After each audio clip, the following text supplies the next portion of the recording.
매일 성경 큐티 힌트 2025년 11월 14일 에스라 9장 9절에서 15절까지 말씀.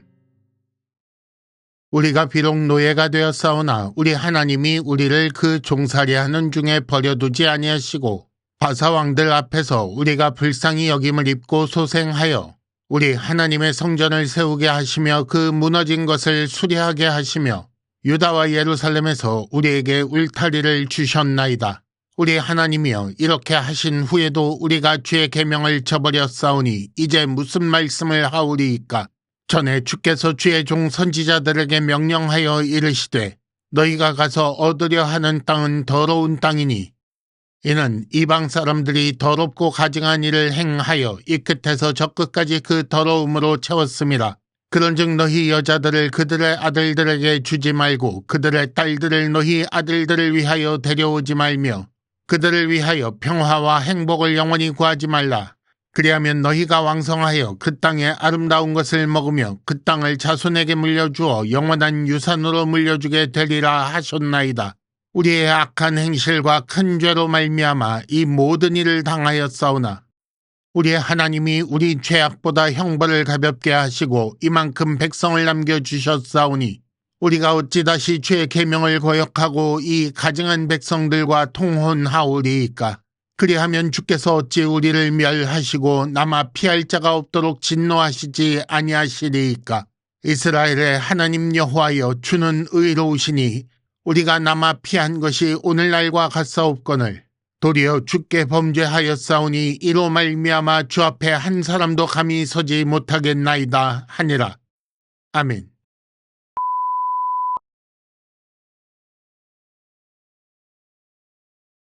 1단계 본문의 구조와 내용을 간단하게 정리하기. 오늘 말씀은 이방인과 결혼한 일에 대한 에스라의 자복하는 기도 두 번째입니다. 먼저 9절에는 노예가 되었으나 버려두지 않은 하나님에 대한 고백입니다. 다음으로 10절에서 14절까지 이렇게 하신 후에도 계명을 어긴 이스라엘에 대한 내용인데 그 중에 10절에서 12절은 이스라엘이 어긴 계명의 내용을 말하고 있고 13절과 14절은 다시 범죄하는 것은 있을 수 없는 일이다 라고 말하고 있습니다. 그리고 마지막으로 15절에 그럼에도 주께 범죄하였으니 감히 서지 못한다 라고 말하지요. 오늘 말씀은 어제 말씀 중에 6절에서 8절까지 나온 에스라의 기도 첫 번째에서 이어지고 있습니다.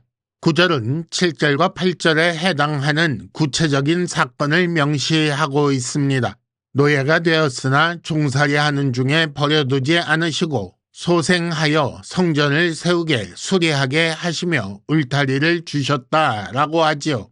그리고 11절과 12절에 하나님의 명령이 나옵니다. 하나님께서 이방인이 가증한 일을 행하였으니 그들과 결혼하지 말라고 명하신 것을 떠올리지요. 그리고 죄악보다 형벌을 가볍게 하셨으니 이런 은혜를 입은 자는 다시 계명을 거역할 수 없는 것 아니겠는가 라고 합니다. 그래서 만일 가증한 백성과 통혼하면 주께서 진노하심이 당연하다고 말하지요. 그런데 이스라엘은 이 큰 은혜를 받고도 죄의 계명을 저버렸다고 고백합니다. 그러면서 주는 의로우시니 주 앞에 한 사람도 감히 설 수 없게 되었다고 합니다. 2단계 본문의 핵심 메시지 읽어내기. 에스라가 하나님께 드린 기도의 내용을 파악하기 위해 정리해 볼 필요가 있습니다. 먼저 하나님의 명령이 11절과 12절에 나오지요. 너희가 얻을 땅은 더러운 땅이다. 왜냐하면 이방 백성이 더럽고 가증한 일을 행하여 더러움으로 채웠기 때문이다. 그러니 그들과 통혼하지 말라. 그리하면 그 땅이 영원한 유산이 될 것이다 라고 하셨습니다. 다음으로 이스라엘의 옛 죄인데 이방인처럼 악한 행실과 큰 죄를 지었다라는 것이지요. 세 번째는 그 결과입니다. 그 죄 때문에 그들은 땅을 잃고 노예가 되어 종살이 했습니다. 그리고 사실 이것은 그 땅에 먼저 살던 이방인과 같은 결과입니다. 네 번째, 하지만 하나님은 그들을 버려두지 않으시고 소생하게 하셨습니다. 돌아와서 성전을 세우게 하시고 수리하게 하시며 울타리를 주셨지요. 이것을 에스라는 죄악보다 형벌을 가볍게 하신 것이라고 말합니다.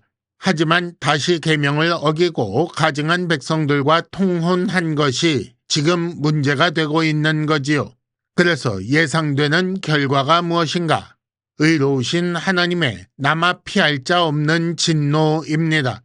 그 진노가 너무나도 당연한 상황이니 무슨 말씀을 하겠습니까? 감히 설 수도 없습니다. 라고 하는 것입니다. 에스라의 기도의 내용을 잘 살펴보면 요구하는 내용 없이 전적으로 죄에 대해 고백하고 있습니다.